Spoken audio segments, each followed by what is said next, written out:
추석 특집 김현정의 뉴스쇼 오동진이 뽑은 가을 영화로 함께하고 있습니다. 오늘이 두 번째 시간입니다. 영화평론가 오동진 씨. 네.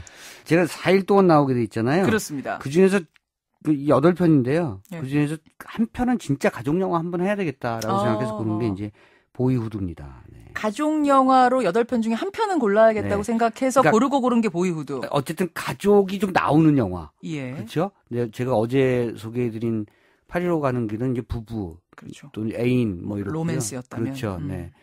그리고 사실 I Can Speak도 일종의 의사 가족이죠. 여기서 의사라는 표현은 아시죠? 이제 가짜. 그러니까 예. 한자로는 좀 유사 어려운 가족. 유사 가족 뭐 이런 그런 측면이 있습니다만 진짜 가족이 나오는 영화는 한 편을 고른다면 이제 보이후드를 2014년작 그렇죠. 보이후드. 리처드 링크레이터 여러분들 잘 아시는 비포 시리즈.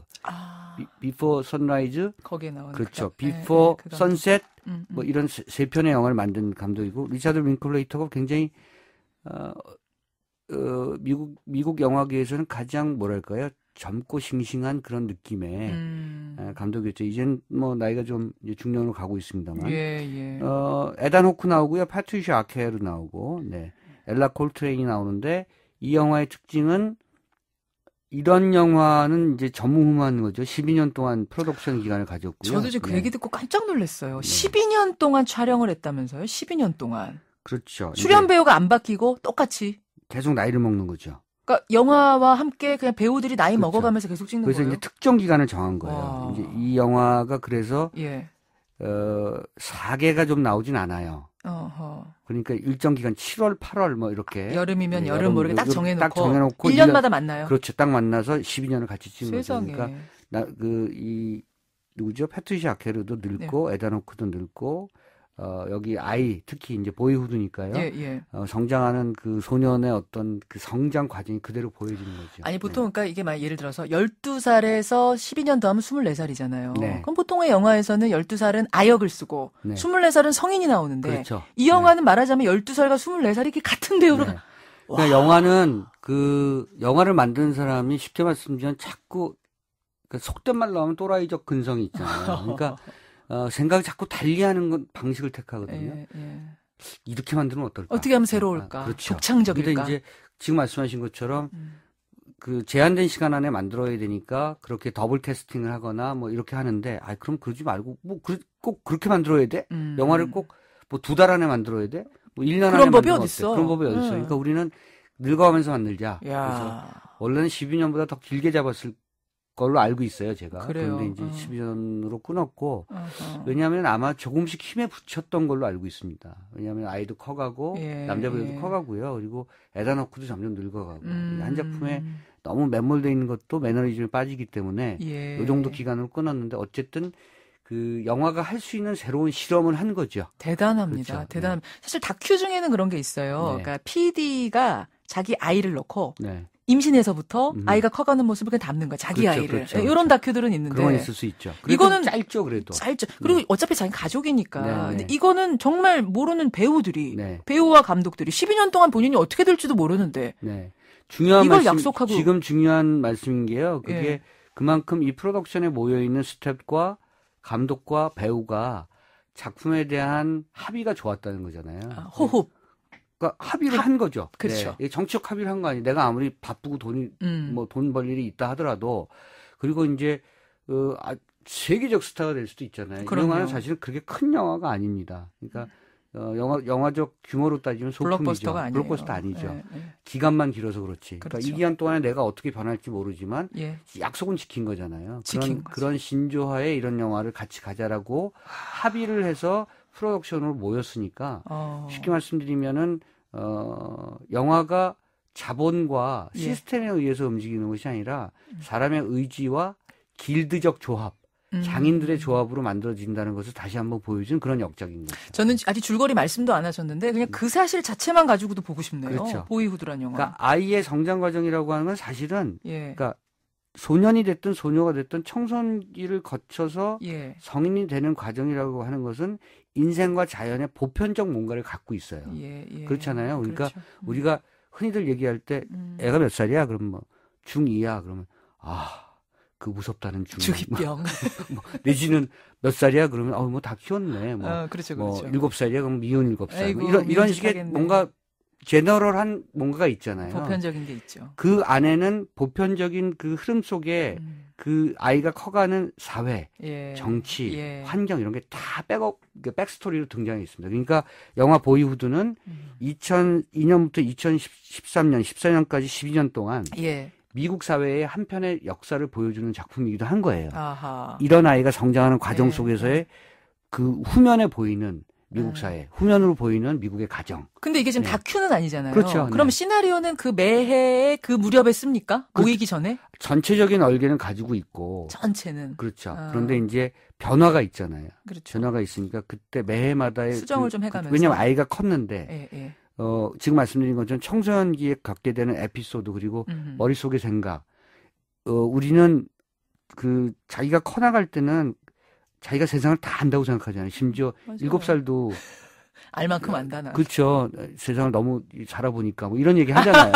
그러니까 그 과정 속에서 에피소드는 다양할 수가 있거든요. 그러니까 그때 좀 다르게 저 얘기를 만들어냈지만 전체적인 얼개는 기획 단계에서 만들어진 거죠.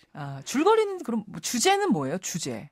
아까 말씀드린 것처럼 한 가족의 한 아이의 성장사를 통해서 한 가족의 변화사 그리고 한 국가의 변천사 한 사회의 그 어떤 트렌드의 변화 이런 것들 다 눈여겨볼 수 있는 거죠. 어쩌면 보이후드는 100년 후쯤에 미국 영화사에 남을 작품이기도 하지만 미국의 사회사, 미국의 생활사 이런 것들을 누군가가 강의를 할 때 거론할 수 있는 그런 작품이라고 생각합니다. 그러네요. 줄거리도 있긴 있어요. 그렇죠. 이제 줄거리도? 여기 주인공이 그 메이슨 주니어라고요. 요 6살 아이예요. 6살 아이가 누나하고 그 아빠 엄마하고 같이 텍사스에서 살아가는 얘기입니다. 근데 텍사스 하면 아시겠습니다만 텍사스가 그러니까 미국에서 남부잖아요. 그렇죠. 가장 보수적인 동네고. 그렇죠. 그리고 텍사스 주에서 등등 뭐 거기는 주도가 오스틴이고요. 최근에 이제 텍사스 주에 태풍도 가고 해서 여러분들 많이 보셨을 거예요. 그러니까 미국 사회에서 약간 변방이죠.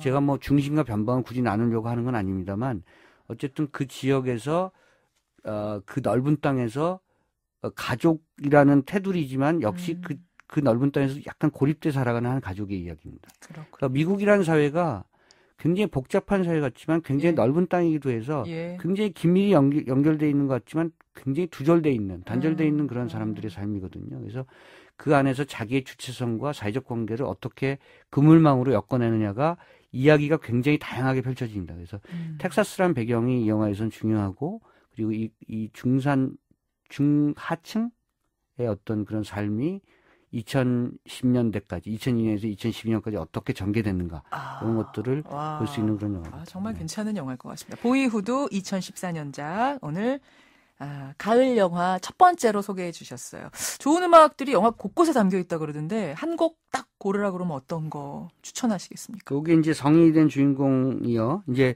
그 영화를 보면서 깜짝깜짝 놀라요. 6살 아이가 나중에 18살이 되는 거죠. 그러네요. 엄마는 이런 아들을 보면 대견할 것 같아요. 다 컸거든요. 그래서 얘가 대학생이 돼요. 그래서 이제 이제 여자친구 생겨. 여자친구도 생겨요.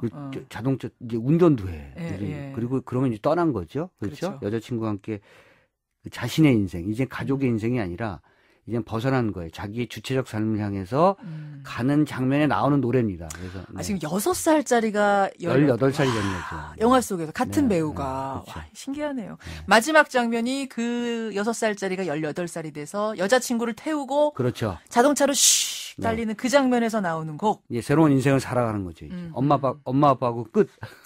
안녕 하면서 나오는 그 곡입니다. 패밀리 오브 디 이어의 히어로라는 곡이네요. 맞아요. 히어로의 패밀리 오브 디 이어예요. 어떤 거야? 맞아요. 패밀리 오브 디 이어의 히어로입니다. 패밀리 오브 디 이어의 히어로 듣고 오겠습니다. I don't wanna be your hero. I don't wanna be a big man. 패밀리 오브 디 이어의 히어로 듣고 오셨습니다. 오동진 씨와 함께하고 있습니다. 오동진 씨, 한 영화를 좀 더 추천해 주셔야 될 텐데 이번에도 가을 영화입니까? 겨울 영화죠. 겨울 영화를 가지고 오셨어요. 겨울을 바라고 있기 때문에 제가 겨울 남자입니다. 이게 지금 사실은 최신 개봉작도 하나 가지고 오시다 예, 보니까. 윈드리버가 이제 최신 개봉 한 달 정도 됐는데요. 개봉한 지. 그래요. 아직도 극장에 걸려 있고 사실은 매우 강렬한 작품입니다. 이거 제가 최근에 본 작품 중에서 수작 중에 수작인데 그 일반 관객분들께 많이 어필하지 못했어요. 그러게요. 그럼에도 불구하고 알만한 사람들은 아는 영화가 이 영화 윈드리버입니다. 감독이 테일러 쉐리던인데요. 예. 쉐리던 가문인지는 제가 좀 확인하고 싶어요. 짐 쉐리던, 뭐 아버지의 이름으로 뭐 이런 영화 만들었던 아일랜드 감독인데 아마 그 집안 출신인 것도 같고 어쨌든 왜냐하면 성이 특이하거든요. 그러네요. 쉐리던이라는 감독은 이름은 그렇게 많지 않으니까. 테일러 쉐리던은 여러분들 좋아하시는 영화 중에 시카리오 암살자의 도시라는 영화 있습니다. 시카리오 예. 시카리오 암살자의 도시에 각본을 썼던 사람. 시나리오 작가예요. 근데 이번에 장편 데뷔를 한 겁니다. 그럼 비슷한 느낌이에요, 그 영화하고. 그렇죠. 느낌이. 굉장히 드라이하고 강렬한 이 액션이 담겨져 있고요. 예. 이런 영화를 흔히 좀 하드보일드하다고 하거든요. 그런 하드보일드 문학적 특성이 좀 담겨져 있는 작품입니다. 여러분들 좋아하시는 제레미 레너가 나오고요.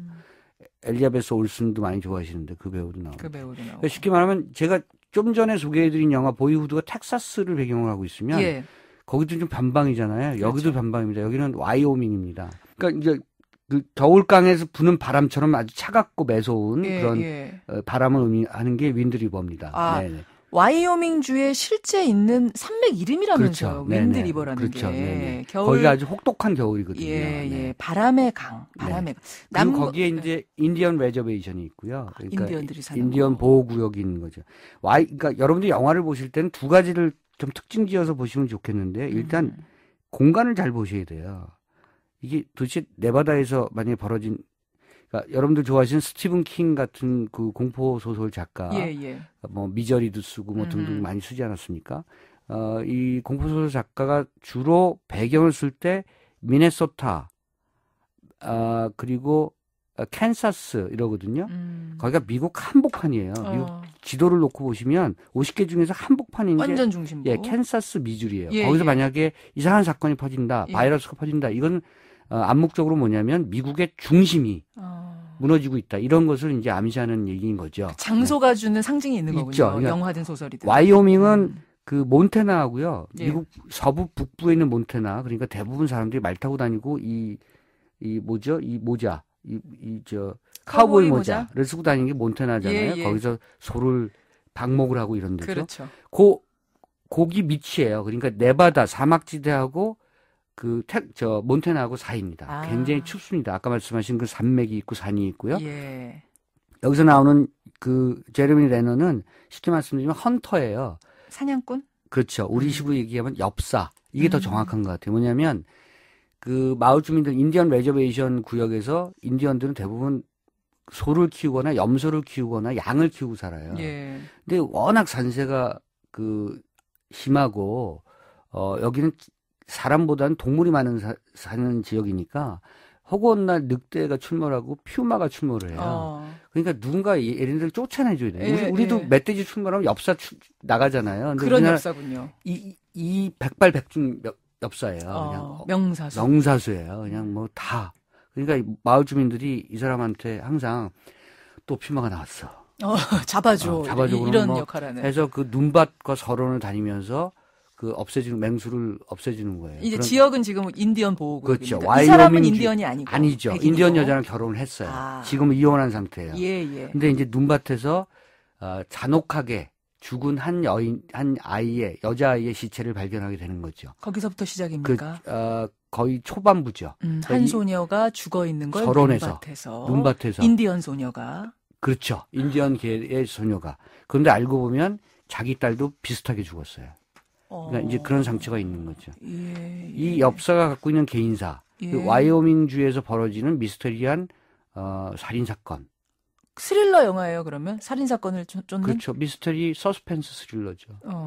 그런데 외피는 그렇습니다만 안에 담겨져 있는 것은 다른 주제를 좀 갖고 있는 것 같아요. 여기는 와이오밍이라는 거대한 자연 앞에서 인간이 벌이는 그것이 잔혹한 살인 사건이든 아니면 그것을 쫓는 어떤 그런 또 다른 용감한 어떤 한 남자의 이야기든 예. 거대한 자연 앞에서는 인간이라고 하는 것은 정말 미미한 존재일 뿐이다. 그러니까 너희들이 뭘 하든 하지 마라. 라고 하는 더 큰 뜻이 담겨져 있다는 생각이 들고요. 그것을 예를 들면 많은 현대적 영화들이 예, 예. 그런 이런저런 장치와 기법을 동원해서 액세서리를 많이 넣고요. 기교를 많이 부리잖아요. 그렇죠. 근데 이렇게 공간이 서론에서 벌어지는 것은 기교가 많이 나오진 않습니다. 정말로 인간의 의지와 인간의 삶의 어떤 그런 의지 이런 예, 것들이 굉장히 예. 중요하게 작동을 하는 거잖아요. 그렇죠. 영화도 그렇게 보여지고요. 아까 말씀드린 것처럼 그 안에서 벌어진 자잘한 에피소드와 이런 것들조차도 거대한 숙명과 운명의 어떤 뜻을 거스르지 못한다는 점, 그것이 어쩌면 자연의 뜻이자 우주의 섭리일 수 있다는 점, 이런 것들을 같이 보여주는 작품입니다. 아, 좋은 영화네요. 강렬해요, 영화. 네. 그 제레미 레너가 아까 엽사라고 하셨고 네네. 그 마을에 사는 네. 아까 여자 주인공이 엘리자베스 올슨은 이제 뭐예요? 이 와이오밍 주에는 워낙 그 추운 데라서 FBI 지부가 없어요. 예, 예. 예, 네바다 라스베가스에 있습니다. 그래서 라스베가스에서 오는 거죠. 근데 이 여자가 FBI 요원이에요. 그러니까 파견돼서 네. 온. 왜냐하면 이제 엽기적인 살인 사건이 벌어졌기 때문에 아하. FBI가 개입을 하는데 예, 예. 이 여자는 도시에서 왔기 때문에 처음에 올 때 이제 옷도 얇게 입고 오고요. 뭐 엉망인 거죠. 그런 여성으로. 이제 이 두 남녀 어쩌면 가장 뭐랄까 그러니까 가장 자연에 가깝게 살아가는 남자와 가장 도시적인 여자가 하나의 어떤 공통의 사건을 눈앞에 두고 협조하면서 뭔가 풀어나가는 얘기인데요. 거군요. 저는 여기에 약간의 러브라인도 봤었어요. 아, 그래요? 그러니까 모든 남녀가 만나서 손잡고 뭐 품에 안고 뭐 어루만지고 쓰다듬고 이런다고 해서 사랑하는 건 아닌 것 같고요. 예. 의지가 같고 생각이 같고 지향점이 같고 그리고 그 안에서 벌어지는 그 안에서 어떤 일들을 같이 겪게 되면 사람은 사람을 사랑할 수 있다. 이런 것들도 살짝 엿볼 수 있는 그런 작품입니다. 언뜻 들으니까 FBI 요원 이 여성은 양들의 침묵의 조디 포스터 같은 그런 느낌도 좀 떠오르네요. 언뜻. 네, 이제 이 엘리자베스 올슨하고 제레미 레너가 어벤져스하고요. 그다음에 미션 임파서블 어벤져스에서 같이 나오죠. 캡틴 맞아요, 같이 나옵니다. 네, 거기서 같이 나와요. 그래서 염력을 행사하는 게 엘리자베스 올슨이고요. 예. 그다음에 제레미 레너는 활을 쏘죠. 그래요. 네, 이렇게 같이 나왔던 경력이 있어서 여기서도 굉장히 호흡을 잘 맞추고 있는 배우입니다. 그러니까 자연 앞에서 인간의 어떤 하찮음 이런 것도 깨닫게 해주고 또 한때는 주인이었지만 지금은 소수민족이 된 인디언 그들의 삶의 어떤 울분 같은 것도 분명히 들어가 있을 것 같고. 그렇죠. 네. 그 하찮음이라고 하는 것은 인간 스스로 성찰해내야 되는 거라고 얘기하는 거죠, 이 영화는. 그렇네요. 그걸 아무리 뭐 얘기한들, 인디언은 어쩌면 인디언 레저베이션에서 나오는 그 많은 인디언들은 그것을 이미 몸에 익히고 정신적으로 그것을 단련시켜서 사는 사람들처럼 보여요, 영화 속에서. 예. 그래서, 영화가 동시대에 살고 있는 사람이지만, 다른 시대에 살고 있는 사람처럼 느껴지기도 하고, 과연 우리가 지금 이렇게 살아가는 것, 도심의 삶이라고 하는 것이 그리고 선악의 구분점이라고 하는 것 이런 것들을 얘기하는 것들이 과연 얼마나 가치지향적이고 올바른 것인가 생각하게 여러 가지 생각하게 만드는 괜찮은 작품이죠. 영화네요. 괜찮은 영화 윈드 리버 오늘 두 번째 영화로 소개해 주셨습니다. 어떤 곡 추천해 주시겠어요? 이 영화 중에선 윌리엄 와일드의 엔딩곡인데요. 네, 피더라는 곡입니다. 피더라는 곡 들으면서 오늘 1부 여기서 마치고요. 내일 또 나와주셔야 돼요. 네. 내일 뵙겠습니다. 힘듭니다. 네. 오동진 씨 함께했습니다.